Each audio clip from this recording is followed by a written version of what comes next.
History के इस chapter का आज हम सेकेंड लास्ट टॉपिक डिस्कस कर रहे हैं जो है विजुअलाइजिंग द नेशन।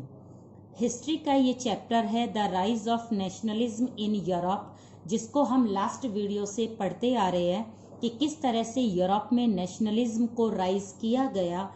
डिस्कस करने के बाद लास्ट फाइनली हम जब यूरोप में नेशन स्टेट क्रिएट होने लगे उसके बाद अपने नेशन को किस तरह से राइटर, स्कॉलर या थिंकर्स उसको उन्होंने अपने नेशन को एक फेस दिया, एक चेहरा दिया। तो यहाँ पर हम उसी नेशन को किस तरह से शो करने के तरीके थे उसी के बारे में हम इस टॉपिक में डिस्कस करेंगे। सबसे पहले नेशन को विजुअलाइज करने का पहला जो तरीका हर एक राइटर या स्कॉलर जो था उन्होंने डिपिक्ट किया था वो था फीमेल फिगर।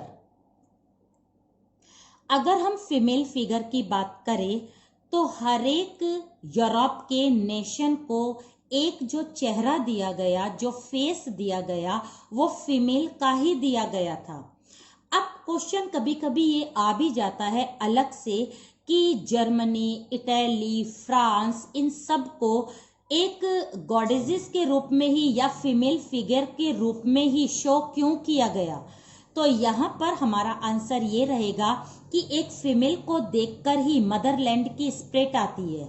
एक फीमेल को देखकर ही हम उसकी यूनिटी, कंट्री की यूनिटी और स्ट्रेंथ के बारे में जजमेंट कर सकते हैं। एक फीमेल को देखकर ही उसकी कल्चर, उसकी डेवलपमेंट, उसकी प्रोग्रेस के बारे में पता लगाया जा सकता है। तो इस तरह उस समय यूरोप को यूनाइट रखने के लिए, अपने कंट्री के सिटीजन को एक करने के लिए जिस फिगर का यूज किया गया वो थी फीमेल फिगर। दूसरी चीज इसमें आती है वो है फ्रेंच रिवॉल्यूशन। फ्रेंच रिवॉल्यूशन के समय हमने देखे बहुत सारे सिंबल पॉपुलर हुए थे। सिंबल लाइक इक्वालिटी के लिए रेड कैप का यूज किया जाता था, जबकि इक्वालिटी के लिए हम फ्रीडम के लिए दूसरा भी एक सिंबल हुआ करता था, वो ब्रोकन चेन भी हुआ करती थी। जस्टिस के लिए एक वेजिंग स्केल लेकर कोई लेडी खड़ी है और वो ब्लाइंड फोल्डेड है। तो इस तरह से वो जो सिंबल थे, ये जो सिंबल यूज किए गए थे, ये फ्रेंच रिवॉल्यूशन में ही यूज किए गए थे। फ्रेंच रिवॉल्यूशन में जो जस्टिस में एक देवी को वो बैलेंस लेकर, तराजू लेकर खड़ा हुआ दिखाया गया था, वो एक फीमेल ही थी। तो यहाँ पर यानी यूरोप के कंट्री जो फेस फीमेल का लेते थे, ये फीमेल फिगर का जो सिंबल लेने का एक ट्रेडिशन शुरू हुआ था वो फ्रेंच रिवॉल्यूशन से ही हुआ था, क्योंकि फ्रेंच रिवॉल्यूशन के बाद ही सिंबल को पॉपुलैरिटी मिली थी। इसके बाद हम नेक्स्ट देखते हैं वो है मैरियन। मैरियन जो नाम था, ये मैरियन नाम फ्रांस में बहुत पॉपुलर है। ये मदर मैरी के नाम से लोगों को यूनाइट करना, उस समय मैरियन को सिक्कों पर या फिर स्टैम्प के ऊपर, जो टिकट वगैरह होते हैं उनके ऊपर इनको लगाया जाता था ताकि लोग यूनाइट रहे, लोगों के अंदर एक फीलिंग क्रिएट रहे। इस तरह से मैरियन को बहुत ज्यादा पॉपुलैरिटी मिली थी। हम लास्ट बात करते हैं वो है जर्मेनिया। अगर हम बात यहाँ पर कर रहे हैं मैरियन की, फ्रांस की, तो जर्मनी को यूनाइट करने के लिए वहाँ के राइटर्स ने जर्मेनिया को एज अ सिंबल प्रिडिक्ट किया था। वहाँ पर उसको शो किया गया था कि जर्मेनिया का जो क्राउन है वो क्राउन ओक लीफ का बना हुआ है, और ये जो ओक लीफ होती है ये ब्रेवरी को शो करती है। तो इस तरह से वहां पर यानी यूरोप के नेशन ने अपने अपने नेशन को, अपने कंट्री को सिंबलाइज करने के लिए फीमेल फिगर का यूज करा। ये फीमेल फिगर का यूज करना फ्रेंच रिवॉल्यूशन से स्टार्ट हुआ था। फ्रांस में मैरियन को लेकर सब लोग उस मैरियन को रिस्पेक्ट करते थे, उसकी वर्शिप करते थे, और फ्रांस जो था वो यूनाइट हो रहा था। इसी तरह से जर्मनी को शो करने के लिए जर्मेनिया को यूज किया जा रहा था। तो इस तरह से यूरोप के नेशन स्टेट अपने नेशन को विजुअलाइज करने के लिए ये सारे मेथड यूज करते थे। इसके बाद हम नेक्स्ट और लास्ट टॉपिक जो इस चैप्टर का है वो है नेशनलिज्म एंड इंपीरियलिज्म। इस टॉपिक को स्टार्ट करने से पहले हमें इन दोनों वर्ड को अच्छे से समझना है। पहला वर्ड है नेशनलिज्म। अगर हम नेशनलिज्म की बात करें तो नेशनलिज्म वो फीलिंग है जो कि नेशन के लिए हमें आगे बढ़ाती है, जो नेशन के लिए सेक्रीफाइस और डिवोशन के लिए हमें इंस्पायर करती है। कंट्री से लव करना नेशनलिज्म कहलाता है। और जब हमने इस चैप्टर को स्टार्ट किया था वो इसी वर्ड से स्टार्ट हुआ था कि 18th सेंचुरी में किस तरह से नेशनलिज्म जो है वो क्रिएट किया गया। ये नेशनलिज्म मिडिल क्लास से स्टार्ट हुआ था, पूरे कंट्री में किस तरह से फैला था और किस तरह से यूरोप के लोगों ने मिलकर अपना अपना नेशन स्टेट बनाया था, जो कि पूरा 18th सेंचुरी में बिखरा हुआ था। तो उन लोगों को यूनाइट करने की फीलिंग जो क्रिएट की गई थी उसे ही नेशनलिज्म बोला गया।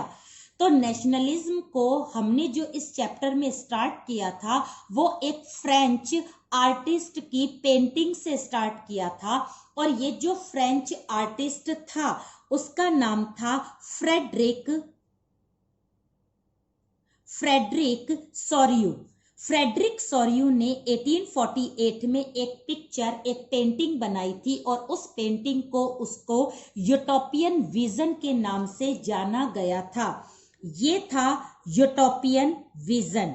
यूटोपियन विजन फ्रेडरिक का था, जो फ्रेडरिक ये सोचते थे कि 19th सेंचुरी में यूरोप में काफी सारे नेशन स्टेट बन जाएंगे, नेशनलिज्म की फीलिंग्स क्रिएट होगी और इस फीलिंग के थ्रू यूरोप के सारे कंट्री डेमोक्रेटिक बन जाएंगे और यहाँ पर डेमोक्रेसी सेटअप होगी, लोगों को फंडामेंटल राइट्स मिलेंगे, इलेक्शन होंगे, रिप्रेजेंटेटिव गवर्नमेंट काम करेगी। ऐसा फ्रेडरिक सोचते थे। इसीलिए उसने एक पेंटिंग बनाई और उन्होंने जो भी कुछ इमेजनरी किया, जो भी अपना एक वर्ल्ड बनाया, इमेजनरी वर्ल्ड बनाया, उसी को बोला गया यूटोपियन विजन। जो भी हम कल्पना करते हैं और कल्पना में जो भी हम अच्छा या बुरा सोचते हैं उसको हम यूटोपियन बोलते हैं। तो फ्रेडरिक ने भी इस पेंटिंग में बहुत सारे कंट्री को डेमोक्रेटिक होते हुए दिखाया है। कुछ कंट्री डेमोक्रेसी के लिए सफर कर रहे हैं, कुछ कंट्री डेमोक्रेसी से बहुत दूर है, लेकिन ये उसके बाद भी ऐसा सोचते हैं कि 19th सेंचुरी आते आते सारे के सारे कंट्री डेमोक्रेटिक बन जाएंगे। तो इस तरह से हमने इस चैप्टर को स्टार्ट किया था फ्रेडरिक की पेंटिंग से, जो कि 1848 में बनाई गई थी, जिसको यूटोपियन विजन कहा। ये तो हुई नेशनलिज्म की बात। अब हम बात करेंगे इंपीरियलिज्म की। इंपीरियलिज्म जो है ये पावरफुल कंट्री की एक फीलिंग है। हर पावरफुल कंट्री अपने आप को और पावरफुल बनाने के लिए दूसरी कंट्री को जब कॉलोनी बनाती है तो इस पॉलिसी को इंपीरियलिज्म बोलते हैं और उस कंट्री को इंपीरियल स्टेट बोला जाता है। अब हम बात यहाँ पर ये करेंगे कि किस तरह से यूरोप की स्टोरी नेशनलिज्म से स्टार्ट हुई और इंपीरियलिज्म में खत्म हुई। तो यहाँ पर हम जो फर्स्ट पॉइंट लेंगे इसको समझने के लिए वो ये है, 19th सेंचुरी तक आते आते नेशनलिज्म की फीलिंग्स जो कि यूरोप में क्रिएट होती होती बहुत ज़्यादा नैरो होने लगी थी। तो यूरोप में नेशनलिज्म की फीलिंग्स 18th सेंचुरी में क्रिएट हुई, लेकिन 19th सेंचुरी में आते आते ये बहुत ज़्यादा नैरो हो गई। यहाँ पर यानी यूरोप के कंट्रीज जो थे वो नेशनलिज्म से दूर होने लगे और उनके अंदर अपने आप कौन सी एक फीलिंग शुरू हो गई, वो थी इंपीरियलिज्म की। क्यों हो गई? क्योंकि 19th सेंचुरी में 1871 के बाद उनकी नजर ऐसे ऐसे कंट्री पर गई जो कि वीक थे, जिनको कि वो अपनी कॉलोनी बना सकते थे। तो 1871 में लास्ट नेशन स्टेट बना था जिसका नाम था जर्मनी। यूरोप में लगातार नेशन स्टेट बनते जा रहे थे। ये नेशन स्टेट इतने ज्यादा पावरफुल थे, इतने डेवलप्ड थे, इतना इनके पास में रिसोर्स था कि अब ये नेशनलिज्म से हटकर इंपीरियलिज्म की तरफ बढ़ने लगे। 1871 में इनकी जो नज़र, यानी यूरोपियन कंट्री की नज़र, इनका जो एक मतलब विस्तार का तरीका कहाँ पर गया, उस रीजन को हम देखते हैं। वो रीजन था बल्कान रीजन। अब ये बल्कान रीजन क्या था, इसके बारे में हम देखते हैं। बल्कान जो एरिया है वो यूरोप के जस्ट नीचे उसकी बाउंड्री को टच करता हुआ है। बल्कान में काफी सारे कंट्री आते हैं, लाइक सर्बिया आता है, अल्बानिया आता है, उसके बाद में रोमानिया आता है, रोमानिया के बाद में बुल्गारिया आता है, और एक आता है कंट्री जिसका नाम है ग्रीस। इसके अलावा और भी बहुत कंट्री है, लाइक मैंने आपको ये सिर्फ एग्जांपल के तौर पे करवाए हैं, सर्बिया, अल्बानिया, रोमानिया, बुल्गारिया और ग्रीस। ग्रीस को हम पहले भी इस चैप्टर में पढ़ चुके हैं।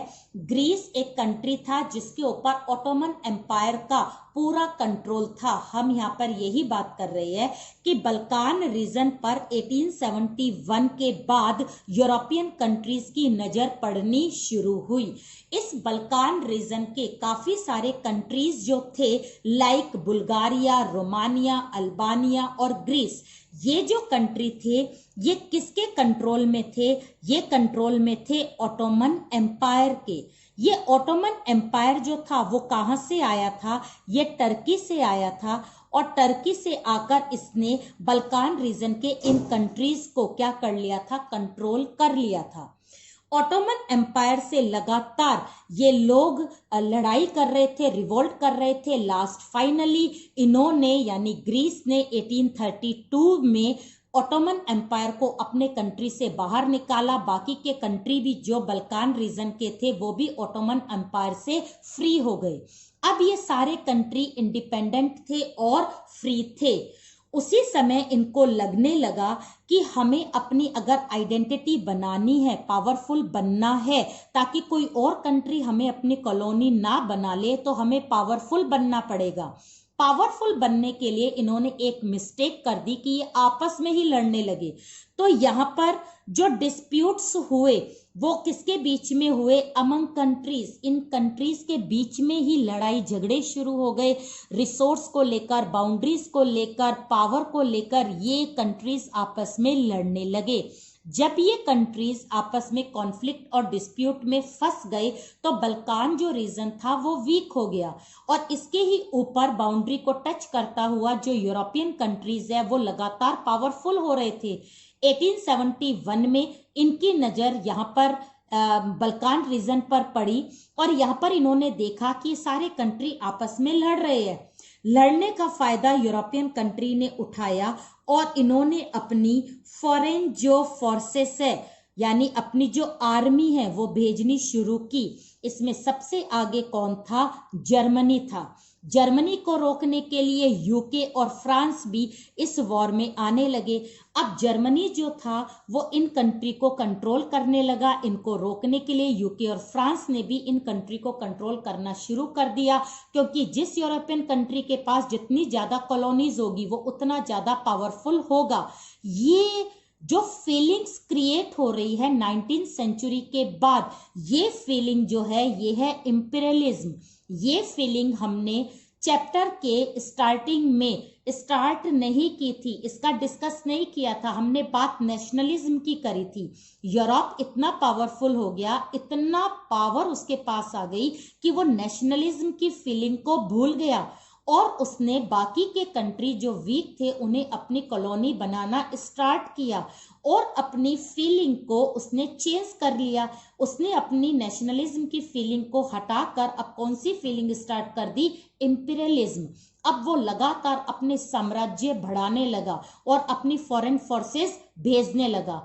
अब यहाँ पर रिजल्ट क्या हुआ, बल्कान रीजन यूरोपियन कंट्री का सैंडविच बन गया, कोई कंट्री यहाँ का चला गया, कोई यहाँ चला गया। तो लास्ट फाइनली ये जो डिस्प्यूट था ये किसमें कन्वर्ट हुआ, फर्स्ट वर्ल्ड वॉर में।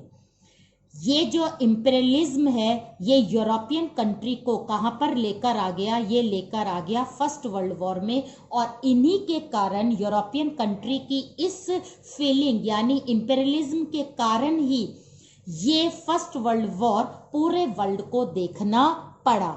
तो यहाँ पर ये चैप्टर एंड हो जाता है और एंड में हम ये देखते हैं कि हिस्ट्री का ये चैप्टर हमें एक मैसेज देता है कि जो कंट्री नेशनलिज्म की फीलिंग से क्रिएट होकर बने, उन्होंने प्रोग्रेस करी, लेकिन डेवलप्ड होने के बाद उन्होंने अपनी ही फीलिंग को छोड़ दिया और उन्होंने दूसरे कंट्री को कॉलोनी बनाना शुरू करा, जिससे कि पूरा वर्ल्ड संकट में आ गया और पूरे वर्ल्ड को वर्ल्ड वॉर फेस करना पड़ा, जिसका पूरा और सारा ब्लेम किसको जाता है, यूरोपियन कंट्री को। बाकी इन सब के नोट्स आपको जो भी आज हमने डिस्कस करा है आपको डिस्क्रिप्शन में मिलेंगे, उसको आप जरूर पढ़ना ताकि आपको अच्छे से समझ में आ जाए।